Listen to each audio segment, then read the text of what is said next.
성도 여러분, 안녕하십니까? 오늘 8월 4일 금요일입니다. 예, 벌써 한 주가 다 지났고, 저도 이제 곧 이제 집으로 돌아가죠. 그래서 5일 동안 정말 굉장히 지금 4일 교육 받고 5일째 남았는데 아주 뭐 굉장히 시간이 뭐 9시부터 5시까지 굉장히 내용이 많더라고요. 근데 무엇보다 이제 실습을 많이 했는데 그걸 통해서 이 롤플레이를 통해서 역할극을 통해서 오히려 더 많이 배웠습니다. 그래서 중재 그리고 제가 느낀 게 지금 이제 또 그 스몰 그룹으로 이제 이야기할 때 보니까 또 여기에 저 13명 저까지 13명이 왔는데 그 중에 저까지 6명이 장로교 목사더라고요. 그러니까 반이 거의 반 되는 사람들이 장로교고 나머지 성공회 또 뭐 UCC 이런 연합 그리스도교 뭐 이런 사람들이더라고요. 지금 보니까 한 분은 교회 안 다니는 분이고 그래서 그러니까 12명이 목사인데 지금 장로교도 제가 몰랐는데 와 보니까 우리 같은 노예 지금 저희 지금 노예 저 Commission for Church Professionals CCP에서 보내서 온 거잖아요.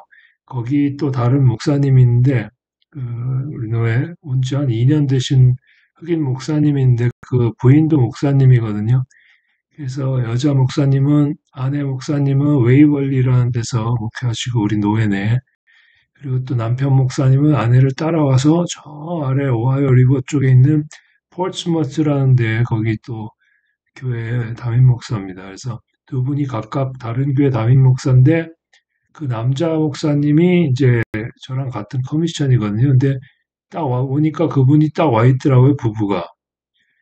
그래서 그분도 교육 받아야 되니까 여기 온 것 같아요. 그래서 제가 오는 줄 몰랐대, 자기도. 저도 몰랐죠. 그분은 차를 몰고 왔다 그러더라고요, 저희 아내하고 같이. 여기에 또 본인의 그 브라더가 있어서, 동생이 있어서, 이제 내일 금요일에 만나고 하루 더 있다가 토요일에 간다 그러더라고요. 어쨌든 반가웠습니다. 그리고 얘기를 들어보니까 오늘 아까는 또 마침 교단별로 모여서 서로 얘기해봐라 비슷하니까. 그래서 교단별로 모여서 얘기하는데 정말 제가 잘 몰랐는데, 이 미국 교회가 갈등이 정말 많더라고요. 근데 제가 가만 들어보니까 이 갈등이 왜 일어나나 보니까, 우리 미국 장로교 교회들이 뭐 여러 가지 뭐 사회정의와 뭐 좋은 일 많이 하거든요. 또 뭐 행정과 뭐 여러 가지 잘 하는데, 그 많이 하는 그 와중에 정말 우리가 기도하고 정말 말씀, 우리 이 말씀대로 정말 하고, 우리 정말로 뭐라 그럴까요? 영혼관의 제자 만드는 이 예수님이 주신 이 사명대로 교회의 사명을 이루고 이런 거보다는 뭐 다른 걸 너무 많이 하다 보니까 그러니까 이게 갈등이 자꾸 생길 수밖에 없어요. 우리 그 역할극 중에 어떤 게 있었냐면 어떤 이제 유스 그룹이 어떤 교회 회중교회인 것 같은데 집사회 그러니까 운영위원회에서 어떤 교인이 이제 그 유스 그룹이 펀드레이징을 해서 새로운 찬송가를 구입했는데 그 찬송가가 주로 이제 현대식 노래가 많이 있는 그런 곡들이에요. 찬양곡들. 근데 찬양집을 오더한 거죠. 근데 거기에 한 곡이 Lord of the Dance라는 곡이 있어갖고 이제 그게 예수님이 이제 실제 있는 노래인데 그 예수님의 입장에서 1인칭으로 이렇게 내가 이 땅에 와서 뭐 이런 식으로 이제 뭐 찬양, 춤을 추고 뭐, 근데 그게 컨퍼메이션 입교할 때나 또 목사 안수 받을 때 많이 부른다는 거예요, 실제적으로 미국 교회.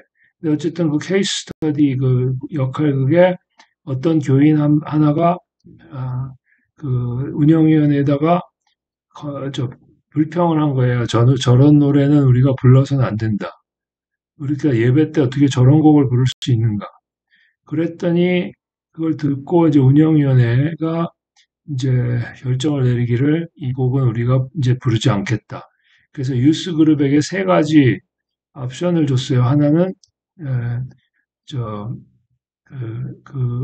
그 부분, 그 찬송가에 그 노래가 들어간 페이지를 찢어서 없앤다. 둘째, 그게 두 페이지로 되어 있으니까 그것을 풀로 붙여서 그 페이지가 안 열리도록 한다. 세 번째, 이 곡은 이제 절대 교회에서 사용하지 않는다. 이 셋 중에 하나를 뭐 결정하라는데 세 개가 다 똑같은 결정이 사실은 그 노래 부르지 말라는 거 아니에요? 방법만 다른 거지.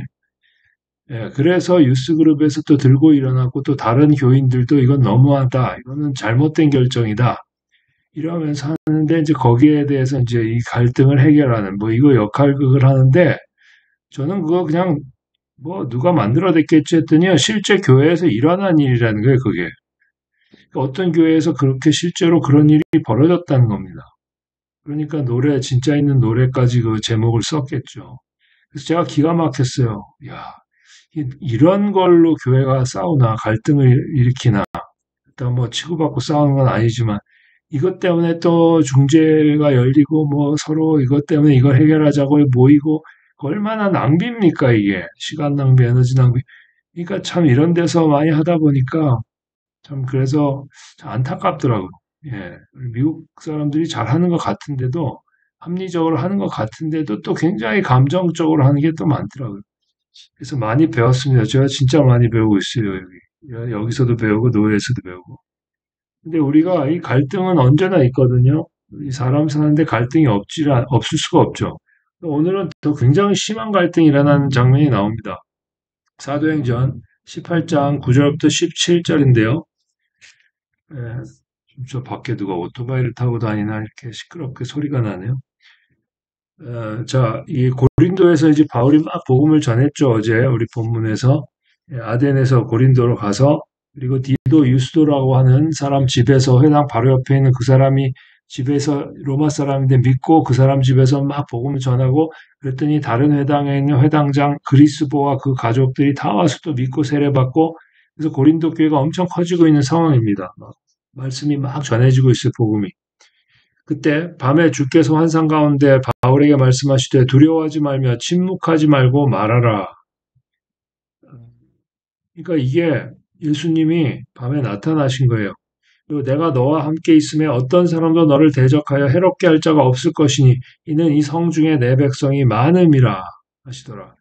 이게 얼마나 위로가 됐겠습니까? 지금 바울이 그러니까 여기 이 말씀을 통해 주님의 말씀을 통해 바울의 상황을 알 수 있어요. 이 바울이 지금 보세요. 밤에 그 주님이 환상 가운데 나타나셨죠. 근데 이걸 원어 그대로 하면요. 세 가지를 말씀하시는데 세 가지 명령. 두려워하지 말라. 계속 말하라. 침묵하지 말라. 이게 세 가지를 얘기하신 거예요. 그러니까 두려워하지 말라. 지금 바울이 두려워하지 않고 있는데 두려워하지 말라 그러시겠어요? 지금 바울이 굉장히 두려운 상황이에요. 왜냐하면 디도 유스도 믿고 그 집에서 막 복음 전하고 그리스도 회당장 또 가족들 다 믿고 세례받고 그러니까 막 복음이 엄청 전해지고 믿는 사람 막 늘어나고 하는데 유대인들이 그냥 보고 있겠습니까? 유대인들이 와서 막 반대하는 거예요. 방해를 놓는 거예요. 회방하고 막 물리적인 힘까지 동원하고 저 데살로니가에서 조폭까지 동원하고 그런 사람들인데 여기 유대인들도 얼마나 거칠었겠어요. 이 고린도에 사는 사람들인데. 또 막 폭력적으로 나오고 그러니까 굉장히 두려운 마음이 드는 거죠. 야, 이거 계속 이렇게 복음을 전하다가는 그러니까 자기가 죽는 게 두려운 게 아니라 나는 괜찮지만 이 사람들까지 다 해를 당하면 어떡하나. 특히 고린도에서 지금 믿고 교인이 되고 그리스도인이 되어서 지금 고린도 교회가 시작된 거 아닙니까? 그 시작이 됐는데 거기에서 지금 이렇게 유대인들이 막 핍박하고 막 이러면은 그 교회에 새로 믿은 사람들이 얼마나 힘들겠어요. 그러니까 굉장히 두려운 상황입니다. 그러니까 두려워하지 말라. 그리고 그 상황에서 그러니까 야 이제는 좀 복음을 좀 적당히 그만 전해야 되겠다. 이거 계속 전해서 너무 많은 사람들이 또 계속 오면 지금 유대인들의 시기와 질투와 핍박과 이런 걸로 굉장히 어려워지고 위험해질 수 있겠다. 테러를 당할 수도 있겠다. 그래서 그만해야 되겠다 하는데 그만하지 말라. 계속 말하라 그래. 계속 말하라. 또 침묵하지 말라. 이거 다 같은 말씀이죠. 침묵하지 말라. 계속 말하라는 거예요, 바울 보고. 그리고 근데 그렇게 뭐 명령만 주신 게 아니잖아요. 내가 너와 함께한다.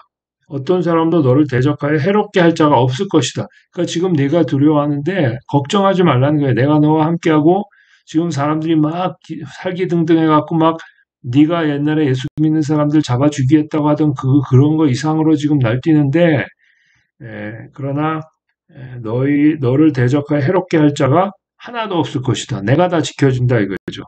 예수님이. 그리고 결정적으로 이 성 중에 내 백성이 많음이라. 이때 바울이 얼마나 위로가 됐을까요? 좀 두렵고 괴롭고 이거 어떻게 해야 되나 이제 그만해야 되겠구나 이러고 있는데 계속 말하라고 두려워하지 말라 하실 뿐만 아니라 이 성에 내 백성이 많다. 너를 해칠 자가 없다. 내가 지켜준다. 내가 너와 함께한다. 얼마나 위로가 됐겠습니까? 우리 주님은 항상 이렇게 우리를 붙들어 주세요. 그래서 좀 포기하고 싶고 그럴 때 그, 그 포기해서는 안 됩니다. 그러니까 우리가 이 주님의 그 좀 하다 보면은 우리 포기하고 싶은 마음이 들 때가 있죠. 네. 근데 그럴 때 우리는 포기하면 안 된다는 거예요. 왜냐? 주님이 함께 하시니까. 주님이 원하시니까. 예, 그래서 우리 근데 이때, 그리고 또 계속해서, 놀라운 일이 그래서 이제 바울이 여기서 굉장히 힘을 얻었죠. 그래서 1년 6개월을 머물며 그들 가운데서 하나님의 말씀을 가르치니라. 그래서 이 1년 6개월이나 있었어요. 2차 전도 여행 때, 고린도에서. 네. 그리고 주님이 이렇게 지켜주셨습니다. 1년 6개월 동안. 힘을 얻고 이성의 주님의 백성이 많다니까 그래서 고린도 교회가 굉장히 숫자적으로도 부흥했던 것 같아요. 예, 근데 그때 굉장히 중요한 사건이 벌어집니다. 갈리오가 아가야 총독되었을 때에 유대인이 일제히 일어나 바울을 대적하여 법정으로 데리고 가서 말하되 이 사람이 율법을 어기면서 하나님을 경외하라고 사람들을 권한다. 하고는 갈리오가 아가야 총독되었을 때, 이 갈리오가 누구냐? 이게 굉장히 중요한 사건입니다. 이 사건이. 이 갈리오라는 사람은 지금 아가야 지방 총독으로 부임했는데 왜냐하면 이 고린도에 온 게 고린도가 아가야의 수도니까요. 그래서 고린도에서 약간 북쪽으로 가면요 델포이 신전이 있어요. 유명한 델포이 신전. 거기에 이 갈리오가 주후 AD 51년에서 52년에 이 아가야 총독으로 있었다 하는 기록이 있습니다. 그 AD 51년에 이스트미아 제전이 있어서 그 바울 아굴라가 천막 한목 대목이기 때문에 글로 왔잖아요. 그랬다가 바울 만났죠.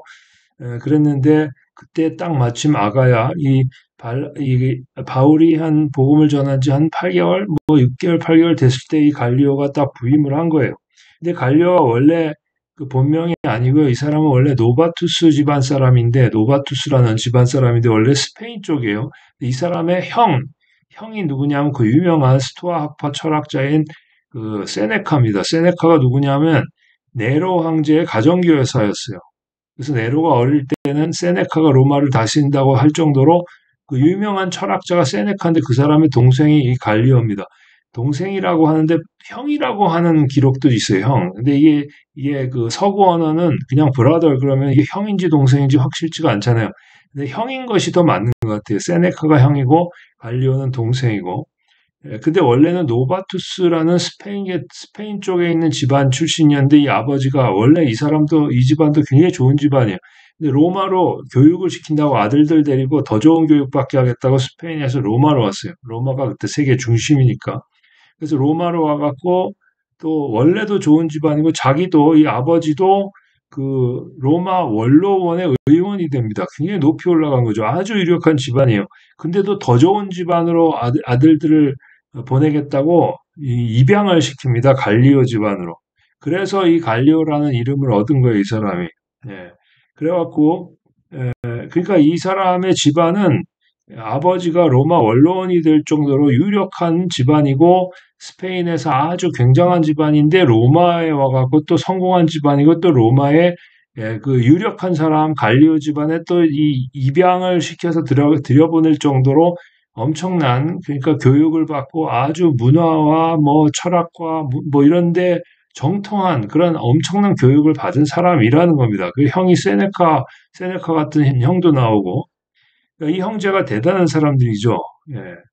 근데 지금 이때가 바로 이 갈리오가 권력의 정점에 있을 때 나중에 AD 65년에 형 세네카와 같이 이 네로 황제 축출을 위한 음모 가담했다고 이제 죽는데요. 죽임당하는데. 근데 이 갈리오가 이제 총독이 돼서 아가야의 수도인 고린도로 왔죠. 고린도가 아가야 수도니까요. 근데 사도 바울이 이때 고린도에서 몇 개월째 복음을 막 전하던 때였어요. 근데 그럴 때마다 유대인들이 막 열받았죠. 그래서 막 핍박하고 방해하고 그러는데도 안 되고 계속 바울이 열심히 복음 전하고 교회가 막 엄청 커지죠. 그러니까 막 시기하죠, 질투하죠, 뭐 어쩔 줄 모르겠죠. 화가 나죠. 그런데 그때 갈리오가 딱 부임을 한 거예요. 그럼 보통 어떻게 합니까? 막 민원을 넣는 거죠. 이 처음 총독이 부임하면 그 현지인들이 막 이거 해주십시오, 저거 해주십시오 요청하고 민원을 넣으면 처음에 현지인들의 그 마음을 사기 위해서 많이 들어줍니다. 그러니까 갈리오가 딱 부임하자마자 바로 그냥 쫓아와갖고 이 바울을 고소한 거예요. 근데 고소의 내용이 뭐냐 하면 이 사람이 율법을 어기면서 하나님을 경외하라고 사람들을 권한다. 이거예요. 율법. 근데 여기는 이제 성경에 우리 율법 그렇게 되어 있지만 세 번역에는 법 이렇게 되어 있습니다. 그러니까 이게 진짜 그 모세 율법을 얘기하는 게 아니고 그냥 법을 어겼다 이거 법을 로마법을 어겼다 그 말입니다. 사실 여기 율법으로 좀 이게 잘못 번역이 된 거예요, 사실은. 예, 율법이라 되어 있지만 그냥 법입니다, 법. 그래서 그러니까 법에 반대되게 자기네 하나님, 유대인의 하나님을 경외하라고 사람들을 권한다. 지금처럼 특정 종교의 신만 믿게 하면 안 되는데 그렇게 했다는 거죠. 근데 자기들, 왜냐면 율법 어겼다 그러면 로마 총독이 거들떠보지도 않죠. 그러니까 그, 이 로마 제국의 법을 어겼다. 이러면서 이제 고소를 한 거예요, 고발을. 근데 지금 이게 굉장히 중요한 사건인데 왜냐하면요. 그 당시에는 유대교는 로마는 모든 민족의 그 종교를 존중해 줬습니다. 그래서 유대인들의 종교도 존중해 줬어요. 하나님을 믿도록. 그리고 로마 같은 데 보십시오. 가면은 만신전 그 판테온 있잖아요. 그 파리에도 있는데 로마의 판테온 정말 잘 지었더라고요. 가봤더니 그때 정말 멋져요. 이렇게 보면 나중에 이제 성당이 됐는데 어쨌든 그 만신전에서 온갖 신들 다 신상들 해놓고 거기다가 이제 절하고 뭐 그렇게 했는데 그러니까 다 허용을 했어요. 모든 신을 다 섬기게. 그리스 로마 신화 신들도 얼마나 많아요. 그러니까 한꺼번에 다 신들을 섬길 수 있게 만신전도 만들고 할 정도로 굉장히 관용적이었는데 유대교도 그 여러 종교 중에 하나로 공식적으로 인정받는 그러한 종교였습니다. 근데 지금 유대교가 아니라 지금 그러니까 바울이 전하는 복음은 유대교가 아니라는 것을 유대인들이 지금 굉장히 강조하는 거예요. 예. 그러니까 우리가 섬기는 유대교와 전혀 상관이 없이 이상한 것을 퍼뜨리고 사회 혼란을 일으키는 사람이다. 불법 사이비 종교를 퍼뜨리고 사회를 선동하고 사람들 선동하고 사회를 어지럽히는 아주 불순분자다. 이거를 갖고 고발을 한 거예요. 근데 그러니까 이게 만약에 불법이다. 바울이 전하는 게 이게 불법이다. 우리가 인정하는 유대교가 아니다. 이런 판결이 나면은 여기 고린도뿐만이 아니고 이게 이제 판례가 되기 때문에요. 그래서 이 로마의 내에서는 불법 종교가 되는 거예요. 이 재판 결과가 기록이 되어서 다른 데서도 비슷한 사건이 일어나면 이런 비슷한 뭐가 판례가 없는가 했을 때 이 고린도에서 내린 그걸 보고서 그 그리스도교 나사렛 예수 도당들 이거는 불법이다. 라고 됐다고. 그래서 우리도 불법으로 한다. 이렇게 될 수 있거든요. 그 굉장히 중요한 순간입니다. 이때가. 이 갈리오 앞에서. 근데 갈리오는 결코 호락호락한 사람이 아니었어요. 이 사람은 대단한 사람, 정말 학식이 뛰어난 사람입니다. 뭐라고 하냐면, 그래서 이제 바울이 이제 변명하려고, 바울이 입을 열고자 할 때에 갈리오가 유대인들에게 이르되, 너희 유대인들아, 만일 이것이 무슨 부정한 일이나 불량한 행동이었으면 내가 너희 말을 들어주는 것이 옳거니와, 만일 문제가 언어와 명칭과 너희 법에 관한 것이면 너희가 스스로 처리하라. 나는 이러한 일에 재판장 되기를 원하지 아니하노라. 하고 그들을 법정에서 쫓아내니, 이게 정말 놀라운 게요. 이 갈리오가 지금 이것이 이 문제가 언어와 명칭과 너희 법에 관한 것이면 스스로 처리해라 이렇게 이야기를 합니다. 나는 재판장 되기를 원하지 않는다. 굉장히 합리적인 사람이에요. 그러니까 굉장히 똑똑한 사람이에요. 이 사람 냉정하고 논리적이고 합리적으로 그러니까 바울이 뭐 사회 질서를 진짜 어지럽힌 것도 아니고 잘못된 걸 가르치는 것도 아니고 그냥 자기네 종교 뭐 그 정도고 로마 법을 어긴 것도 아니고 이것은 내가 보니까 이건 너희 법에 관한 것이다 이거예요. 너희 법인데 근데 언어와 명칭과 너희 법 이렇게 표현을 하거든요. 언어가 로고스고 명칭 너희 법 이게 다 그 유대인 율법을 이야기합니다. 그러니까 이건 로마법에 대한 게 아니고 너희 유대인들 율법에 대한 것이다. 정확하게 파악합니다. 그리고 언어와 명칭과 너희 법의 문제라는 이런 단어는 이게 보통 사람이 쓰는 단어가 아니에요. 정말 고급 단어입니다. 고급. 학자들이나 쓰는 말이에요. 그러니까 이 사람 갈리오 출신이 그런 세네카를 형으로 둘 정도로 엄청난 집안 출신인데 형의 영향을 받아서 이 사람 정치인이 됐지만 이 학적으로 굉장히 뛰어난 사람이었다는 거예요. 철학적, 문학적 뭐 다. 그냥 이런 말이 술술 나올 정도로 대단한 사람이었습니다. 그래서 무죄 판결 딱 내립니다. 이게 판례가 돼서 이제 로마 제국에서는 어딜 가도 이 그리스도교가 불법이 아니다. 이게 된 거, 이게 확정된 거예요. 그러니까 이 갈리오라는 사람이 괜히 여기 온 게 아니고 하나님의 정말 역사입니다. 이 사람은 하나님 전혀 안 믿는 사람이잖아요. 그냥 세상의 총독이에요. 총독. 아니죠. 로마의 고린도 아가야 총독. 로마에서 온 로마 사람. 근데 판결을 이렇게 내림으로써 이 기독교가 복음이 계속 로마 제국 내에 전해지는 하나의 판례를 남겼습니다. 이 사람이. 그러니까 역사적으로 굉장히 중요한 일을 한 건데 자기는 모르죠. 자기는 그냥 냉정하게 딱 논리적으로 자기 법대로 한 거예요. 근데 이게 놀랍게도 주님께 쓰임 받은 겁니다. 이것이 바로 지금도 우리 하나님께서 하시는 일이에요. 지금 세상에 유명하고 높은 사람들이 막 자기가 정책을 하고 국회의원들, 대통령, 뭐 유명한 사람들, 높은 사람들이 다 하죠. 전 세계 리더들이 또 뭐 G7, G12 뭐 많이 하죠. 이런 걸 통해서 다 계획을 세우고 대책을 세우고 정책을 세우고 법을 만드는데 그들이 하는 것 같지만 하나님이 기가 막힌 타이밍으로 역사하셔서 이렇게 해주신다는 겁니다. 얼마나 놀랍습니까? 근데 또 놀라운 게 또 있어요, 또. 예, 또 뭐냐면, 여기에 마지막, 그래서 법정에서 쫓아냈어요. 근데, 17절에, 마지막 17절에, 모든 사람이 회당장 소수대네를 잡아 법정 앞에서 때리되, 갈리오가 이 일을 상관하지 아니하니라. 그러니까 이 회당장, 또 그 그리스도에 이어서 회당장이 된 사람인지, 다른데 회당장인지, 소수대네라는 사람이 여기 자세히는 안 나오지만, 이 소수대네가 그러니까 바울을 악랄하게 고소하는 유대인들을 앞장서서 굉장히 이 바울을 굉장히 때리고, 물론 이걸 바울을 동정하는 입장에서 때렸다고 뭐 이렇게 해석하는 사람도 있는데 그것보다는 그 반대인 게 맞다고 보이는 게 여기 모든 사람이라고 돼 있을 때요. 이 모든 사람이 그러니까 회당장 소수대를 때렸다 돼 있는데 이 때린 게 이 사람이 그러니까 이 그러니까 모든 사람이니까 이게 그 유대인들이 아니에요. 그냥 고린도 시민들이에요. 거기 있던 사람들. 왜냐하면 막 끌고 와서 악랄하게 고소하고 고발하고 뭐 하는데 보니까 저 굉장히 병약하게 보이는 사람을 막 바울을 그렇게 막 못되게 하고 있잖아요. 그러니까 고린도 사람들이 보기에도 이게 너무 못된 거예요. 근데 결국 그 사람이 패한 거죠, 이 법정에서. 그러니까 저 악랄한 짓을 한 그 소스테네를 막 때립니다. 근데 갈리오는 그걸 상관을 안 해요. 상관을. 그러니까 갈리오는 굉장히 바로 자기 앞에서 때리는데도 상관을 안 합니다. 왜냐하면 자기랑은 상관이 없다는 거예요. 그러니까 굉장히 철저하고 합리적이고 논리적이고 냉철한 사람이죠. 근데 이런 사람도 하나님 사용하셔서 이 복음의 진보를 계속 가져오게 해주셨고 또 이 소스데네가 그렇게 악랄하게 굴다가 심판을 받은 건데 놀라운 것은 근데 소스데네가 바울을 옹호해줬기 때문에 유대인들에게 얻어맞은 것이다 이렇게 해석하기도 해요. 어떤 학자들은. 근데 그렇게 해석을 하든 아니면 너무 악랄하게 굴어서 고린도 시민들이 보기에도 너무 악랄하고 그래서 그 시민들이 그 사람을 때렸다 이렇게 보기도 하는데 어느 것이 맞든 상관없이요. 너무나 놀라운 것은 이 소수대네가 고린도전서 1장 1절에 보면 이 사람이 나옵니다. 하나님의 뜻을 따라 그리스도 예수의 사도로 부르심을 받은 바울과 형제 소수대네는 이 사람이 정말 여기 회당장 소수대네와 같은 사람인가 그건 확실히 알 수가 없는데 거의 같은 사람이라고 보는 게 맞는 게 고린도전서에 나오거든요.